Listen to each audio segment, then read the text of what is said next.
Com Brasília retornando às atividades, o país volta a discutir temas importantes, como a gente acabou de mostrar, no judiciário, que podem ser postergados, mas são inadiáveis. Em outubro, por exemplo, tem a aposentadoria da ministra do Supremo Tribunal Federal, Rosa Weber.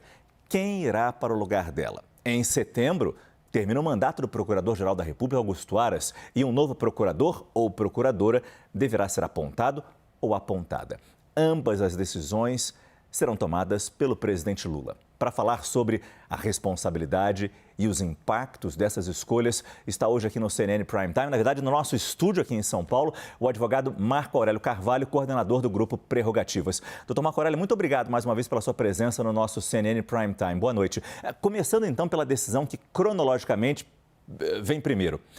Quem será o novo procurador, procuradora-geral da República? Uma decisão com muitas camadas, a gente sabe disso. Pela já anunciada decisão do presidente Lula em não seguir a lista tríplice da categoria, na possibilidade de Augusto Aras ainda estar no páreo nas duas gestões de Aras, cheias de proximidades com o ex-presidente Jair Bolsonaro. Lembramos muito bem disso.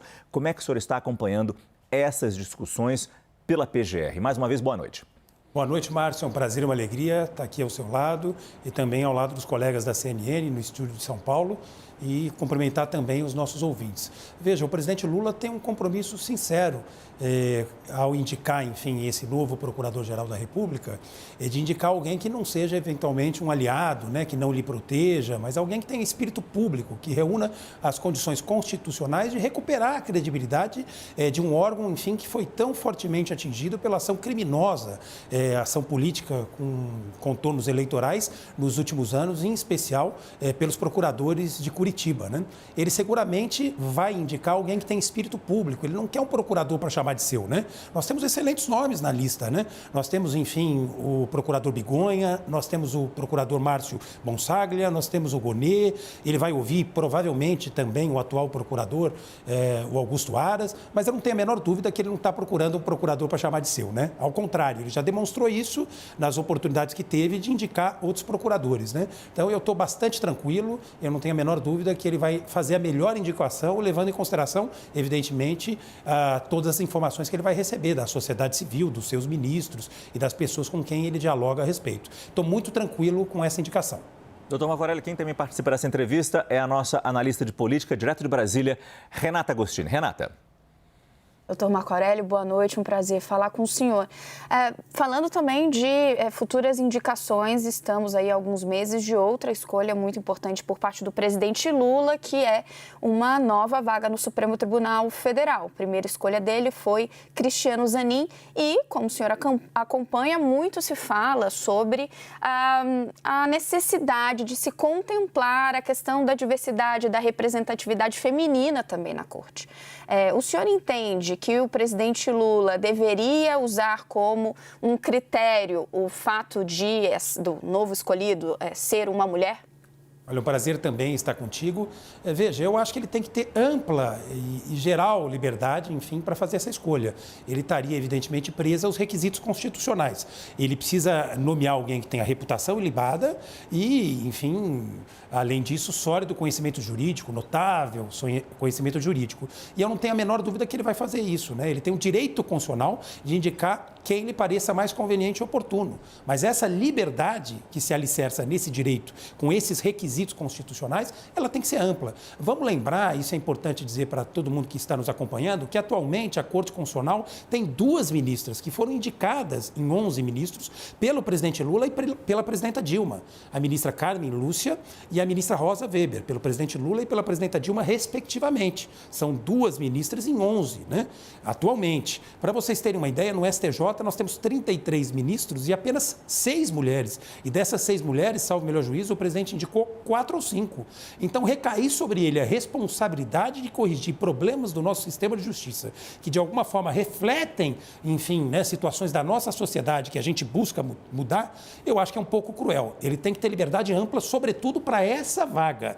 Seguramente ele vai ter oportunidade em outras vagas de fazer indicações de mulheres, também terá oportunidade de fazer isso para o Supremo, porque os nomes são, enfim, maravilhosos, são nomes de pessoas muito credenciadas, mas eu acho que seria injusto depositar sobre os ombros do presidente Lula Lula essa responsabilidade, justo em cima de quem, na verdade, tem lutado tanto para que esse sistema de justiça seja representativo de uma sociedade mais diversa, mais inclusiva, enfim, mais, digamos, democrática e verdadeiramente antirracista. Esse é o compromisso do presidente Lula e é o que ele tem demonstrado ao nomear tantas mulheres nos últimos anos, né?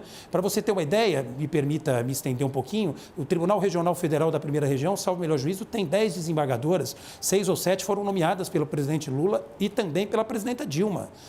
O Tribunal Regional Federal da Terceira Região, dos desembargadores federais de São Paulo, tem 11, salvo melhor juízo, mulheres, é quase 20% desse número, e o presidente nomeou quase a metade. Lembrando que nós tivemos Sarney, nós tivemos, enfim, depois o Collor, tivemos Itamar, tivemos Fernando Henrique I, Fernando Henrique II, depois tivemos o Temer, o inelegível, e agora voltamos, enfim, para o governo. Só me permita fazer um acréscimo.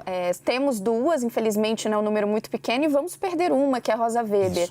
Entendo o argumento do senhor quando fala, ele já agiu nesse sentido, né? Mas essa cobrança, ela não tem que ser feita em cima de todos os presidentes, incluindo ele, que agora está no terceiro mandato, ou seja, por que não cobrá-lo também mais uma vez para que avancemos nessa pauta? Muito importante a sua pergunta, mas veja, eu acho que as cobranças têm que recair sobre os ombros daqueles que não assumiram esse compromisso. Eu estou dando dados concretos. O presidente Lula foi o presidente que mais nomeou mulheres para o sistema de justiça. E eu não tenho a menor dúvida que ele tem compromisso de nomear outras tantas. Nós vamos ter oportunidade. Agora, recentemente, vocês acompanharam, noticiaram aqui, enfim, na CNN, o presidente Lula nomeou a primeira mulher negra para integrar o Tribunal Superior Eleitoral. A primeira mulher negra da história.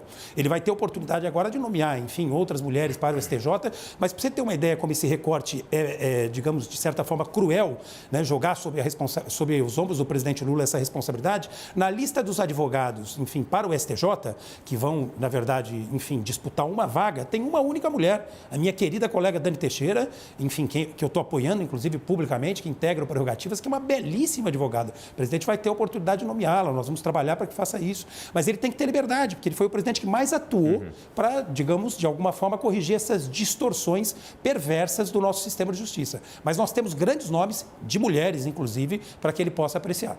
Doutor Marco, quem pergunta agora é Leandro Rezende, aqui de São Paulo. Leandro. Obrigado, Márcio. Doutor, obrigado por estar conversando conosco. O senhor, quando o Márcio perguntou sobre a escolha da Procuradoria-Geral da República, né, o senhor disse que o presidente Lula não quer um Procurador-Geral da República para chamar de seu. Queria perguntar para o senhor se isso vale para o Supremo Tribunal Federal também, uma vez que ele indicou o doutor Cristiano Zanin, né, novo ministro, vai tomar posse nessa semana, era seu advogado. Na Bolsa de Apostas agora se fala da possibilidade de 2 ministros atuais do governo Lula serem os próximos ocupantes de uma cadeira no Supremo. Entre vários outros, estão cotados ali o Jorge Messias, que é ministro, e o ministro da Justiça, Flávio Dino, pessoas da estrita confiança do presidente da República. Vale a mesma frase que o senhor colocou para a PGR, vale para o Supremo Tribunal Federal também? Olha, não tenho a menor dúvida, tá? Em relação à PGR, eu quero inclusive fazer um registro. Nós somos contra a lista. A lista é um recorte equivocado de um suposto desejo da classe. A lista organizada pela ANPR, que é uma entidade privada, uma entidade de classe, ela, na verdade, ouve apenas e tão somente os procuradores federais. O Ministério Público dos Estados não é ouvido, o Ministério Público da União não é ouvido, o Ministério Público do Trabalho não é ouvido e o Ministério Público do Distrito Federal também não é ouvido. Portanto, é um recorte equivocado. Não temos, de fato, compromisso com a lista. Mas, respondendo objetivamente a sua pergunta, os requisitos são sólida formação jurídica, ou notável saber jurídico. É tão sólida a formação jurídica que o saber jurídico é notável. E, além disso, a reputação ilibada. Você falou de 2 nomes, nós temos outros, tá? O ministro Messias tem sido, na verdade, uma figura realmente extremamente valiosa para a defesa da democracia, das instituições, tem a confiança do presidente Lula e tem a confiança da sociedade brasileira. É alguém que tem sólida carreira acadêmica, enfim, é alguém que tem seguramente deixado um rastro luminoso de exemplos edificantes à frente da AGU em pouquíssimo tempo. Da mesma forma, o ministro Flávio Dino. Mas nós temos, por exemplo, o presidente do TCU, o ministro Bruno Dantas, que é uma pessoa extremamente qualificada, extremamente combativa. Apareceram outros nomes. Para citar mulheres, enfim, nós temos a Dora Cavalcante,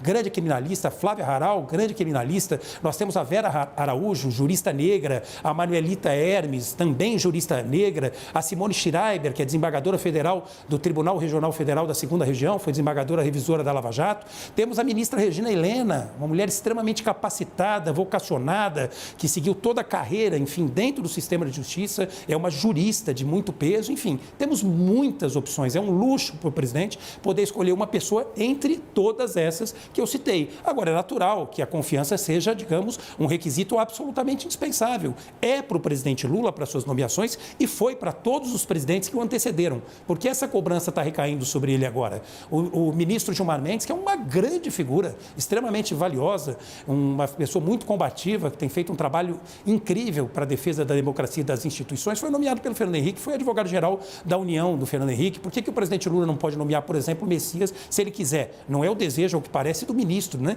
Que não está preocupado com essa pauta, né?